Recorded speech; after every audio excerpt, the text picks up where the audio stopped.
write a book now is a really good question. I think the reason I'm writing this book is because I had to. There's not a question of, oh, should I write a book now? Or should I ever write a book? The book is there, it's coming out. It had to be expressed. So it was a need to. It wasn't a choice in so much as it was a need to express.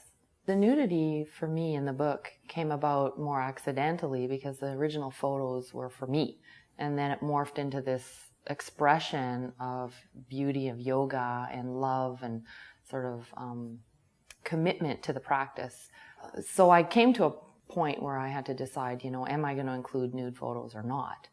I realized that nudity is not a bad thing and that sexuality is beautiful and that expression of it being kind of gross and misused is not what this is about. Yogic philosophy teaches us to draw ourselves inward, and so nudity in a way is an outward expression. But it all goes together, like inward and outward. How can we be human beings and not express outward?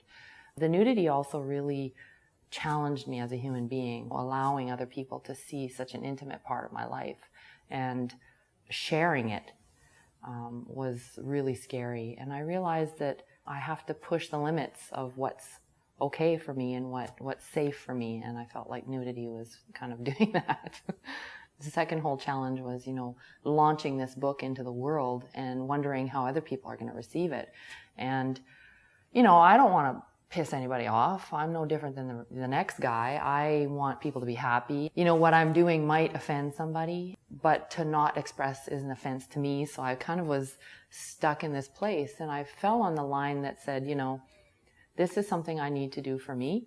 And if it's offensive, then people can always choose not to look at it or to make, decisions around their interactions with me because of this choice that I've made. And I have children and, I have a family and, I'm appearing nude, but I needed to really stand behind what I believe, which is the beauty of the practice, the beauty of our lives, of our physical manifestations, of expressing ourselves as completely as we possibly can. Pushing your comfort zone as a practitioner and as a human being, I think, is really part of the yogic path. The comfort of being arrived in your wonderful relationship, your good job, and your picket fence on an external level, it's like I believe the path asks more of us. And so pushing that for me, obviously, was the book and the nudity and the different things that I try to practice and enact in my life. But for a student and a practitioner, my biggest advice would be really simple. Follow your fear. Wherever you're afraid to go, you go there, because that's always going to push you into not insanely derelict kind of dangerous places, but enough that you're always ignited and always alive in your choices in life. Because if you stay where you're comfortable, you will get rutted and you will get stuck, happily appeased.